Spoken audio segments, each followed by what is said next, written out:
গদি বাঁচাতেই পদত্যাগের আবেগ তাস ইউনূসের। ক্ষমতা দখলে প্রধান উপদেষ্টার ডাকে সর্বদলীয় বৈঠক। জামাত এবং বিএনপির সঙ্গে পূর্ব নির্ধারিত পৃথক বৈঠক। দ্রুত সংস্কারের পথে হেঁটে দূরে ঠেলছেন নির্বাচন। স্বৈরাচারী তকমা ঘোচাতে তড়িঘড়ি সর্বদলের ডাক। সেনার চাপে বেসামাল হয়ে সর্বদল বৈঠকে ইউনূস। বিএনপি ইতিমধ্যে ডিসেম্বরে নির্বাচন চেয়েছে।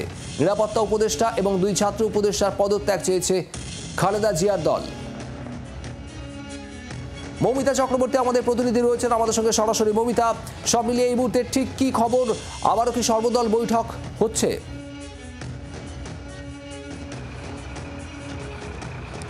দেখো, এটা নিয়েই এখন এই চূড়ান্ত ধোঁয়াশা তৈরি হয়েছে, কারণ গতকালের বৈঠকের পর বিএনপি কিন্তু আরও সুর চড়াতে শুরু করেছে নির্বাচনের দাবি নিয়ে।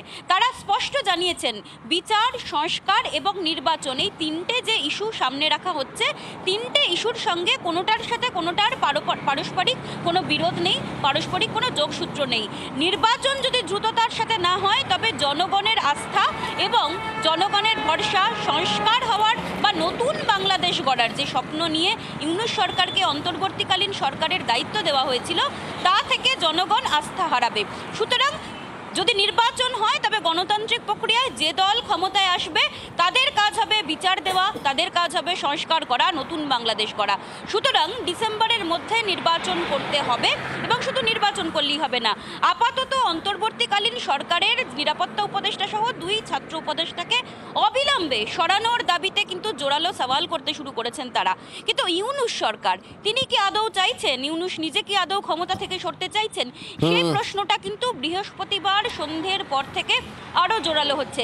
কারণ নাহিদ ইসলাম তার নিজেরই গড়া একটি স্বপ্নের দল এনসিপি, তাদের মাধ্যমে এই খবর ছড়ানো হয়েছিল। এনসিপি খুব স্বাভাবিকভাবে ইউনূসের শেখানো বার্তা বা বুলি ছড়াবে তা বলার অপেক্ষা রাখে না।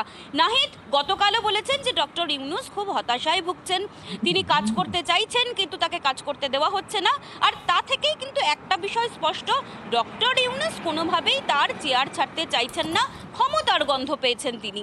আর সেই ক্ষমতার গন্ধ পেয়ে যাওয়া একটি অন্তর্বর্তীকালীন সরকারকে নিয়ে গত 9 মাসে ইতিমধ্যেই এক আর্থিক কেলেঙ্কারি সহ একাধিক বিষয় নিয়ে কিন্তু অভিযোগ উঠতে শুরু করেছে, এবং রাজনৈতিক দলগুলোও সোচ্চার হয়েছেন। সব মিলিয়ে আজ কি সর্বদল বৈঠক হবে এবং শেষ পর্যন্ত সেই বৈঠকে কি দাঁড়ায় পরিস্থিতি?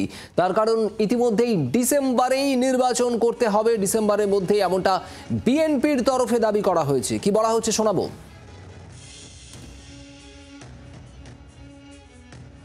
মূলত সংস্কার এবং বিচার, নির্বাচন, এই 3টার উপর আলোচনা হয়েছে, এবং সংস্কারের ব্যাপারে আমরা এটা পরিষ্কার এবং ওনারা একমত হয়েছে। সংস্কার যেখানে ঐক্যমতের ভিত্তিতে হওয়ার কথা, তার ভিত্তিতে সংস্কার কাজ সম্পন্ন হবে। পদত্যাগের ব্যাপারে আমরা লিখিত বক্তব্যে জানিয়েছি, আগেও জানিয়েছি, নিরাপত্তা উপদেষ্টা এবং আর 2 জন ছাত্র উপদেষ্টা, যাদের কারণে এই সরকারের নিরপেক্ষতা ক্ষুণ্ণ হচ্ছে, তাদেরকে বাদ দেওয়ার জন্য আমরা আজকেও লিখিত বক্তব্য আমরা দিয়েছি। কোনো আশ্বাস বা কিছু দিয়েছে, সেই আশ্বাস ওনারা দেখবেন। আর মোহাম্মদ ইউনূসের প্রেস সচিব তিনি কি বলছেন শোনাবো। প্রফেসর ইউনূস বিএনপির ওই মিটিংয়ে বলেছেন যে ইলেকশন উনি ডিসেম্বর থেকে জুনের মধ্যে করবেন। উনি বলেছেন যে উনি জুন 30 কাট অফ টাইম, এর ওই পারে যাবে না। উনি এক কথার মানুষ, উনি যেটা বলেন সেই কথাটা উনি রাখবেন। বাংলাদেশের ছাত্র সমন্বয়কদের নেতা নাহিদ ইসলাম তিনি কি বলেছেন শোনাবো।